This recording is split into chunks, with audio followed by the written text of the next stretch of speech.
Məsuliyyət bütün insani keyfiyyətlərin, məziyyətlərin ən üstünüdür.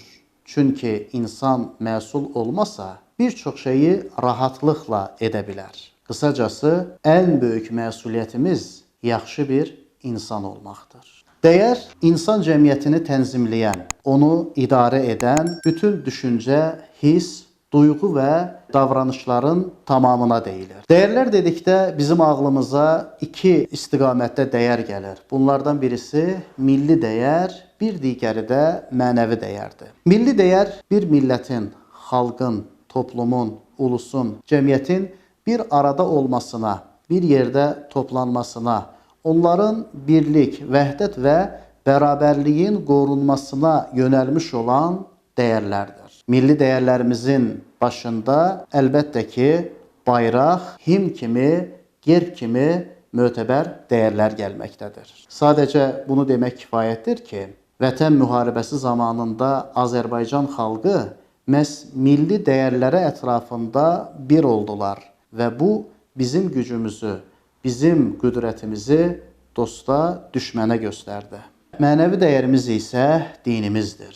Dinimiz ülvi, pak, bizi birliyə, bərabərliyə, vəhdətə çağıran bir dindir.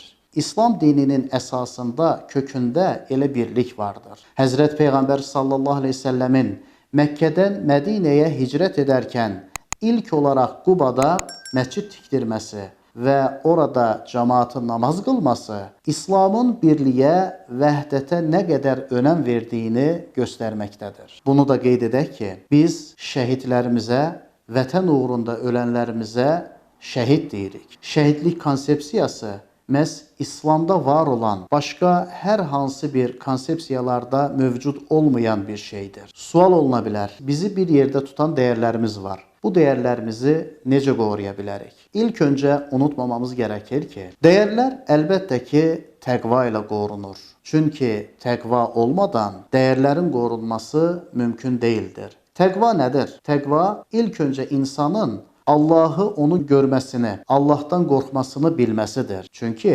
bəşəri heç bir qorxu insanı bilavasitə günahdan, bilavasitə xətadan döndərə bilməz. Ancaq gözə görünməzin qorxusu insana bir çox mənfi xislətlərdən çəkinməsinə səbəb olur. Qurani Kərimdə Allah-u Teala qullarını müjdələdiyi kimi, bəzən də qəzəbi ilə qorxutmuşdur. Ayət-i kərimədə Allah-u Teala zəngin olun deyə buyurmur. Bunun əksinə halal yöndən öz işinizi qurun, ticarətlərinizi qurun, halal qazanın deyə buyurur. Görürük ki, zənginlik bir bəlkə də dəyər sayıla bilər. Ancaq burada önəmli olan zəngin olmaq deyil, çox mal qazanmaq deyil, malın düzgün, legal və halal yöndən qazanılmasıdır. Dəyərlər bir əmanətdir. Bu əmanətə sahib çıxmaq hər birimizin borcudur. Unutmayaq ki, sağlam gələcəklər qorunan dəyərlər üzərində qurulur.